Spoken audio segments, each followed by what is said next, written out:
Good morning, one and all. We're testing some things out, just trying to run through some stuff. And Tank and I had some things we wanted to say, and Matt's not here to defend himself, so we get to make fun of some of his picks. We're going to try to keep this short this morning because we've both got jobs to get to. So welcome, one and all, to My Brother's an Idiot. This is the Idiot Scramble, week 2. Pre-week 3 edition that we're going to get going here. So hopefully you guys enjoy this, and we're going to get a lot more content like this coming your way shortly. With me is Tank from Tank's Frank's Tank Frank, your thing, the nostalgic collectibles. Knox is nostalgic. Thank you. Sorry about that. As you can see, my name is Captain Commander ADHD this morning, and the Red Bull's not helping. So let's get going. Let's talk about some big stories around the NFL.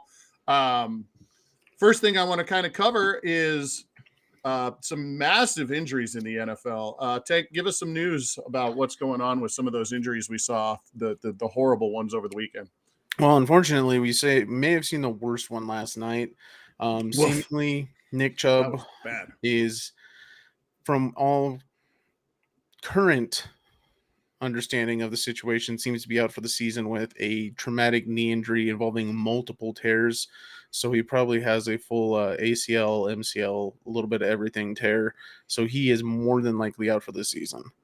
Yeah, and that sucks because that's the same knee he had surgery reconstructed on all 4 tendons a couple years ago. So that's a massive hit for the Browns. Like, that's the focus of their attack. Deshaun Watson still isn't playing at the level he was pre-sexual assault case.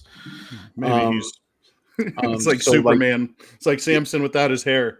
Exactly. So Chubb is a pretty dynamic part of that offense, and we kind of saw how that played out last night, when they offensively just got stunted once he was out of the game, seemingly.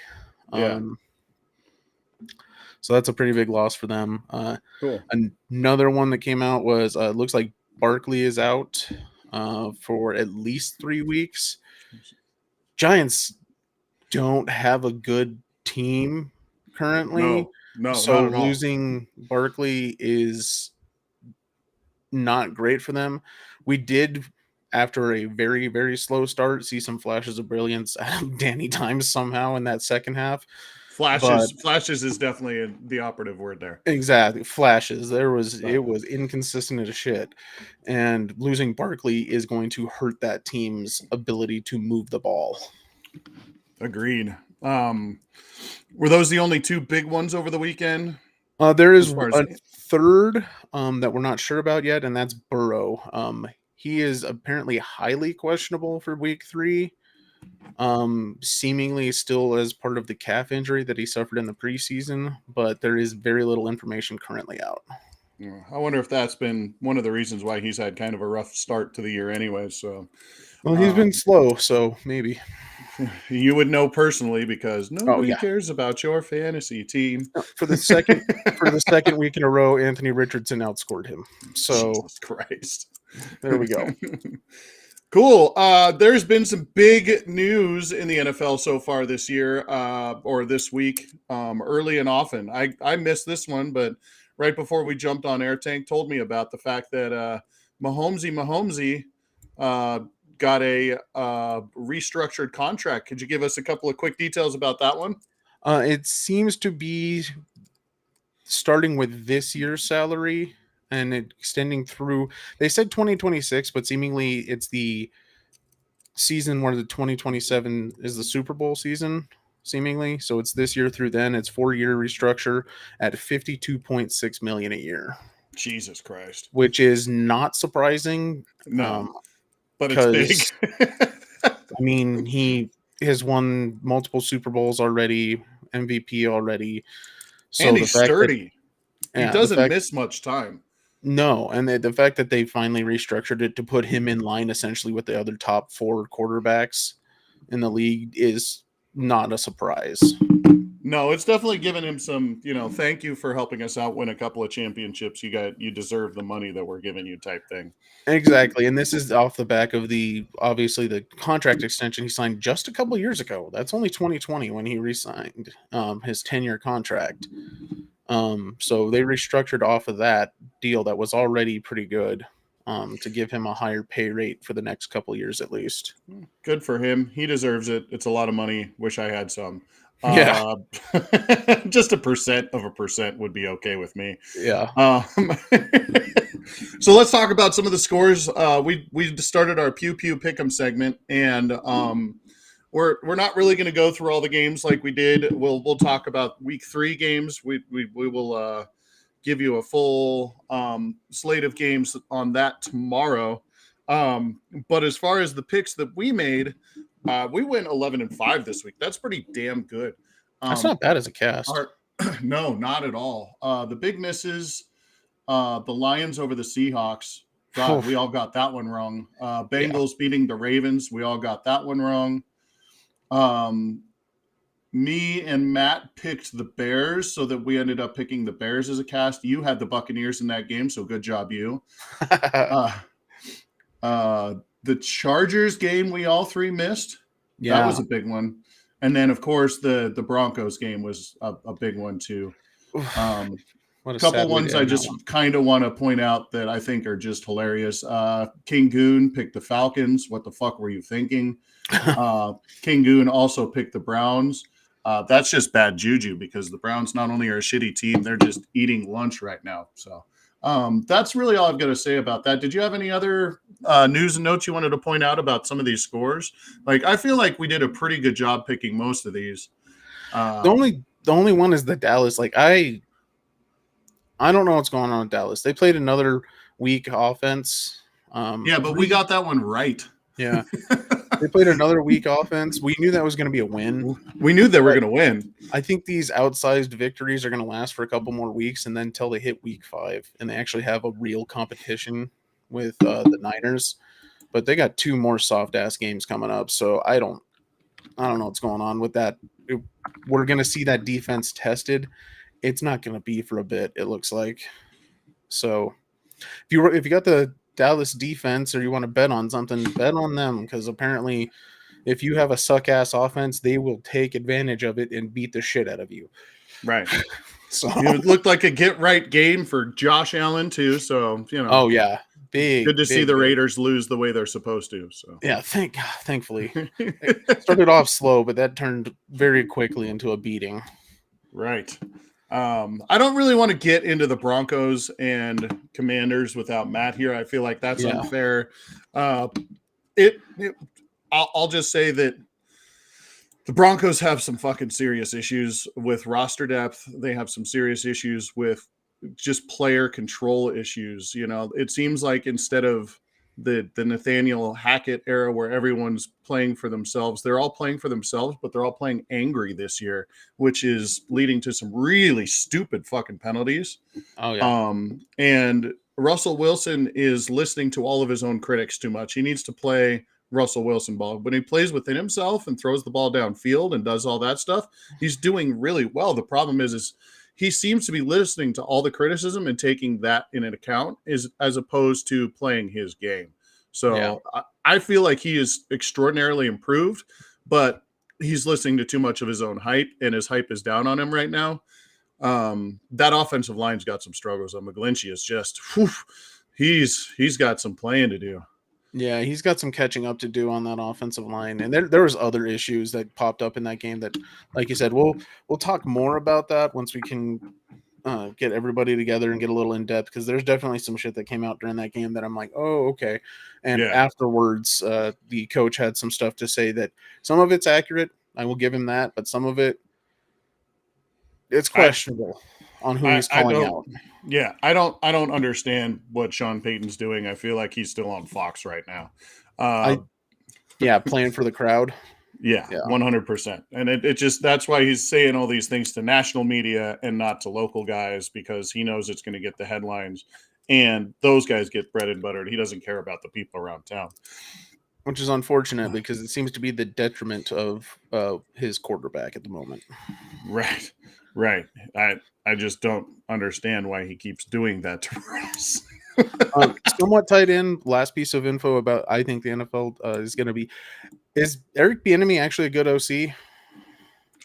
It seems like he influences teams. He may not be in charge of a scheme or anything like that. You classically think of offensive coordinators as somebody who's associated with a certain scheme of offense, who runs plays and has an identity within that group.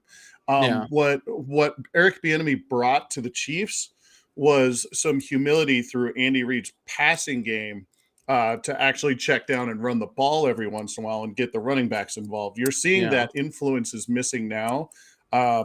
We've abandoned 3 running backs that all have potential to have 100-yard games, multiple times this year. And that is the direct influence you're seeing with this offense of missing, the missing that Eric Bieniemy piece. Is there's nobody standing up and pounding the table for the running backs anymore, and so they're getting lost in the shuffle. And in just the same, you're seeing the opposite now in Washington with Brian Robinson seemingly starting off fucking amazing this year. Yeah, what a fucking come out party this guy's having. And then Sam Howell letting him just seemingly run the offense the way he can. Yes. Seemingly just letting him play and letting him get out there and make shit happen is seeming to work. So maybe he's having a positive influence on that team, and maybe he's not as bad or as tied to Andy Reid's success as we previously suspected, but we got to let this season play out and see if that's true or not. But hey, if you're not familiar with our show, this is the Nerds That Know, and My Brother Is an Idiot kind of simulcast. We're trying something different and doing it in the AM. Matt is unable to join us, and neither is Duchess Bobby because they are both at work. So it's just Tank and I, which is fine because we hate each other strongly. Exactly. As you can see, this is a very contentious. This is a Skip and Shannon, but worse. Right. Oh my God. Speaking of which, have you seen the new Undisputed? Probably shouldn't talk about this on there, but it's the worst show. It's the worst show I've ever seen. I don't know how it got worse, but it is worse. Well, because now there's nobody controlling it. Not there, yeah. Yeah, there's nobody controlling the flow. That's the one thing that Skip had going for him, was somebody who actually could control the flow. Now it's just like 5 dudes yelling at each other for a half hour. It's fucking brutal. It's like Around the Horn, but worse. Way worse, because there's nobody in charge. No, Skip is nobody not with controlling the ship on that. And no, he's terrible at it. He cannot run the show. Let's switch gears a little bit and talk about some college football before we move off and talk quickly about some Major League Baseball stuff. This weekend we had a really big game here in the state of Colorado. It was the CU-CSU, the Rocky Mountain Showdown. Yeah, the Rocky Mountain Showdown, and it lived up to its billing. It was a very contentious and very hard-fought game, and I don't feel bad for any of those East Coast people that had to stay up till like 3 or 4 in the morning to watch the second overtime. And for the double overtime. Yeah, I mean, you guys knew what you were getting into with an 8 o'clock game time, so I don't feel bad for you fuckers at all. And what a wild start. My biggest point that I really wanted to talk about here, let's talk about the elephant in the room, and that is the dirty hit at the close to the start of the game, where there's a lot of issues going on with that behind the scenes. I don't know if you've seen a lot of this, Tank, where people are there's a lot of local media for CU accusing CSU media of withholding information on the fact that they were going to do this no matter what. So there's some of that going around in the background. Jay Norvell is coming out like a real bad guy here. It's just not a very good look. And Tank, tell us what happened and what we're talking about. Give us a little backstory on what happened. Well, I mean, there is a lot of backstory to this. Like, even coming into the weekend, Jay Norvell was coming across as kind of a dick. Let's be honest. With his comments about Dion basically not being an adult, or Coach Prime not being an adult. about the whole situation and his interactions with the media, and they took that personally. So there was a lot of issues even going into the game. But what came out is seemingly there was a bounty on Travis Hunter heading into this game for CSU. There's a lot of reports coming out that they were going to target him and they were going to get him out of the game somehow. And they were successful in that. What was Blackburn, safety for CSU, with a 100% unnecessary hit. It was dude saw the football go by him 5 steps before he made any kind of contact and lacerated the jabroni's spleen. Not anywhere near catchable for Hunter. The ball was up past him. He had slowed down to end the play, and Blackburn came in and absolutely nailed him in the chest, full speed, and Hunter went down. He went out of the game, came back for like a play or two, and then he was out of the game and sent to a hospital afterwards, seemingly just beaten up. Not still a lot of information about what actually physically occurred to him. Did you watch any of his live cast yesterday on Insta? I saw a little bit of it, but did you see what I posted? Oh yes, I did. Yeah, that's really the important part. Is he's up and moving. He looks healthy. The lacerated spleen doesn't seem to be causing him a great deal amount of pain. He's not hooked up to any machines or have any IVs, which is good. I really enjoyed the fact that he was wearing a giraffe onesie. And he said that he took the ultimate high road on this and was like, hey, man, it's football. I would have done the same thing. No, the fuck you wouldn't have, because you're going to play in the NFL someday, son. But I see what you're saying, and it was very grown up. I really thought that was a strong play, and it made me I'm now a 100% a Travis Hunter fan, just the way he reacted and dressed in that interview. Yeah, and then further fallout from this seems to be a lot of death threats that the local PD in Fort Collins is taking seriously towards Blackburn, which, hey, the hit was dirty and it was unnecessary, and the whole situation with what seems to be a bounty issue on CSU side is completely uncool. It's not part of the game. That should not be part of the game.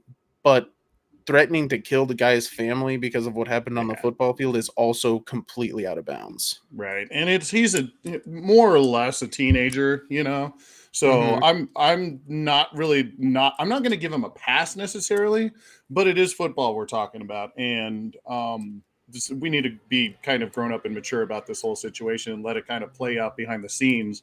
And Jay Norvell may not be there very long at CSU after this. Like, what an ugly, ugly, ugly start to his coaching career at CSU. Yeah. But leave the kid alone. Like that's leave the kid alone. Yeah. He doesn't need death threats over a football game. Yeah, what he did was unnecessary, but it's not worth even threatening to take a person's life or his fucking family, which basically had nothing to do with what happened on the field. So, calling out his family in that regard that's not how you won the game. The game's over. Travis is okay. Leave this shit alone at this point. Right. You're probably mad because you didn't hit the spread. That 22.5 point over. We all knew it was insane. Well, except for Matt, who claimed it was 35. He was the only one going the other way. We've got some lawn mowing action going outside of Fort McPaul, and the dog does not like that, so that's what you're hearing. All right. Well, very cool. Let's pivot again real quick, unless there was something else you wanted to say about the CSU thing. No, I think it's played out, and we'll see. The fallout is still happening, but we'll see. Was there anything else you wanted to cover in college? Two other things happened. The Baylor sexual assault case has been settled, seemingly. I don't know if anyone remembers this, but in 2016, seemingly, there was a multitude of cases that popped up of allegations of sexual assault against the Baylor football team specifically, with 15 women, I think was the total amount. And that was settled today. We don't know everything about that yet, but apparently there was enough information to where it warranted settling of the issue, which is not great for Baylor because they've had issues in the past before with real and false allegations at Baylor. So, it's unfortunate when shit like that happens. Hopefully the victims in this scenario can move forward with their lives at this point. Yeah. And we'll see. I don't assume there's going to be any other additional fallout unless they put sanctions against Baylor, but there already was some, so I don't know if anything further is going to happen there. Right. And what was the other one you wanted to talk about? Oh, the last one was Mel Tucker. A lot of crap coming out for apparently him doing some shady shit at Michigan State, which is, not a surprise at this point because seemingly Michigan State is full of fucked up coaches. And at this point, he has been told figure shit out in a week. You have exactly 7 days, and that was starting yesterday, I believe. Yesterday or Sunday, I can't remember. Yeah. And he had a week to settle his orders or settle his shit and resign, or he was going to be fired for cause, which is indicative of that they have enough evidence against him and whatever he did that they can easily get rid of him without paying out his giant contract. Yeah, he is owed something in the neighborhood of $78 million over the next 5 years. And he has not been a great coach for them or even a good coach. Not really. So this only helps them out if they can fire him for cause and get a majority of that money back and go get, I don't know who the hell else they're going to get. But let's go with someone that's not doing weird sex shit to their students. Yeah. Mel Tucker, man. What I mean, just fucking what a moron. Like I have nothing else to say about this guy. He's just trash. He's just trash. Yeah. Speaking of trash, we have another entry into the really big pivot here, but I liked the segment. We have another entry into the Spiders Cup for the year. The Athletics have not only joined the Royals in the cellar in the 100-loss club, but now they have passed them. They have gone so beyond. They have gone 3-7 in their last 10 games, and now they're at 104 losses to the Royals 102. The only other team we really need to talk about is the Rockies, who have 12 games left or about 6 games out off the pace. They have 96 losses so far, or 94 losses so far. 94 losses, and with their recent record being 5-5, they may get under 100, or they may just hit it right on the head. We'll see. Right. Could have 3 teams with 100 losses this year. Yep. That's brutal. Other baseball news, the Braves clinched the home, which should surprise nobody. They are the best team in baseball in the NL. So there you go. We're still waiting to see. I think Tampa is close to clinching. Or no, Baltimore's close to clinching. Baltimore, yeah. So you may see that on that side soon. The Orioles and the Rays are 2.5 games apart. Seemingly, the Orioles will take the division. Nobody else is even remotely close to them. Whoever wins the American League East will win home field throughout the playoffs. Yeah, exactly. So, it is a 2-man race at this point, and it's the way it should be. When you start, 21-0, and you have the middle season that the Orioles have, this is the race that you want. Exactly, and it's good. It's good to see good baseball occasionally. Yes. Speaking of which, Bobby Dahlbeck got called up for the Red Sox yesterday, so we fired our we fired our GM. And then called up everybody's hero, Bobby Dahlbeck, and he proceeded to have just a fucking great couple of days the last couple of games. So we love you, Bobby Dahlbeck. That's interesting. Yeah.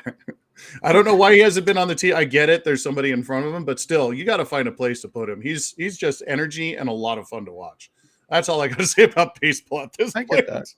Well, I mean, that's all there is to say about baseball. The playoffs are shaking themselves out. We'll see what ends up. There might be a couple extra wild card games sitting at the end of the NL, it looks like, potentially, because there's a lot of teams in consideration for the wild card spots. But we'll see how that plays out the next week or so.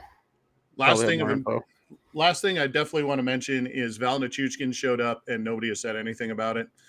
He's on the ice for the Avalanche during all the preseason stuff, and nobody's even thought to ask him questions. They haven't put him out to the media to get there, but nobody's saying anything. So I'm guessing they're told the media, we're not going to talk about it. Just don't bring it up.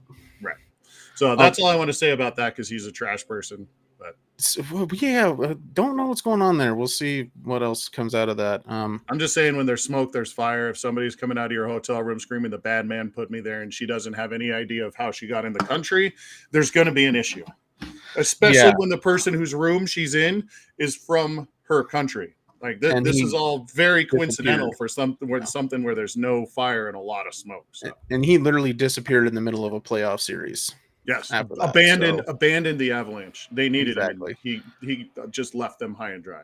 And since we've gone to NHL, last piece of news: Babcock is out already. Yeah, from the Columbus. He is in the top. He is in the top 10 of wins for Columbus all time. Yeah, as a coach, did you know that?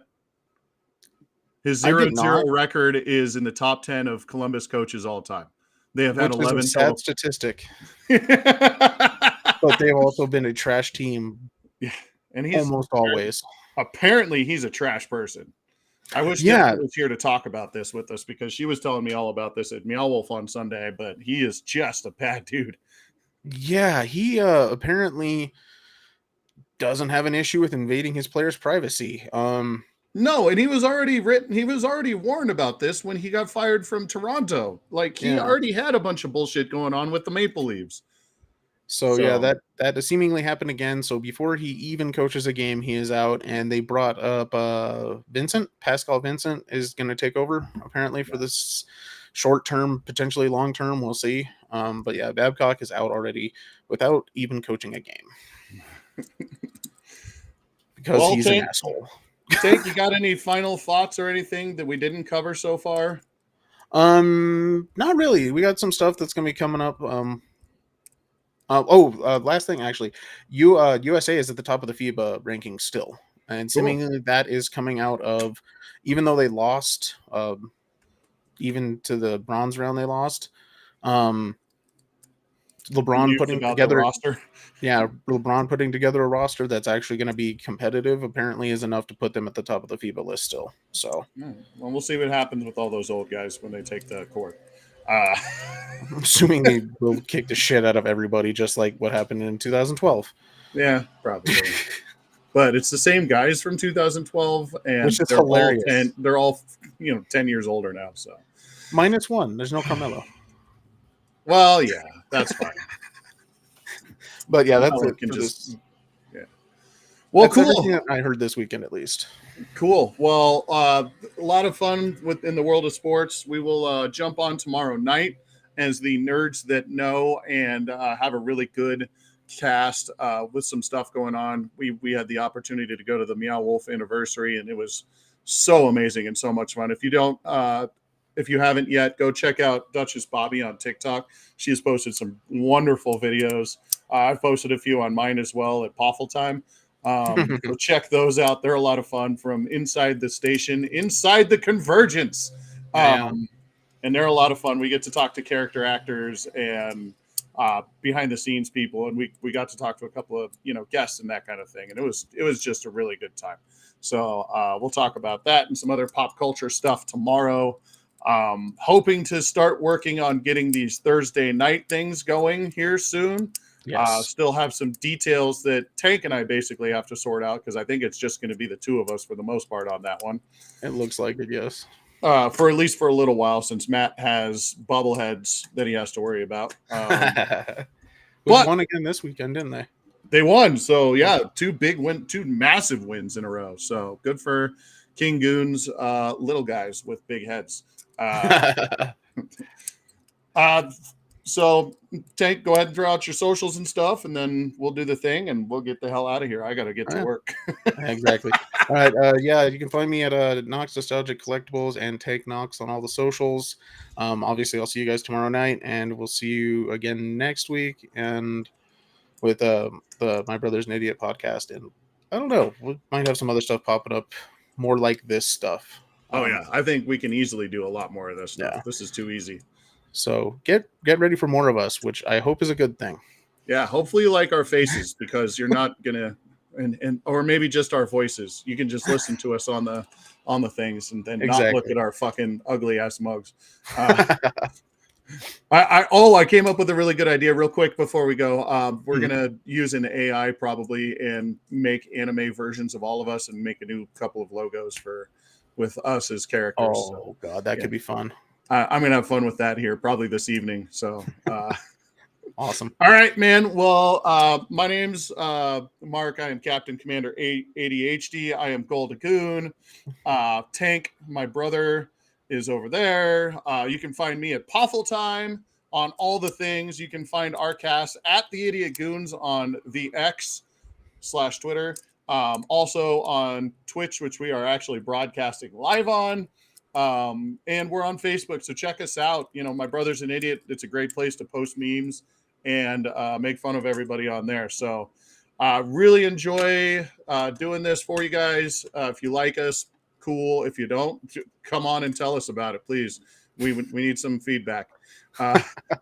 But for Gene Mingo, Tank, the absent Milty, we love you, Milty. The absent Dipshit, we love you, Dipshit. The absent Duchess, we love you, Duchess. And the absent King Goon, he's all right. This is my brother is an idiot saying, walk with a big stick and carry a napkin in case you spill something.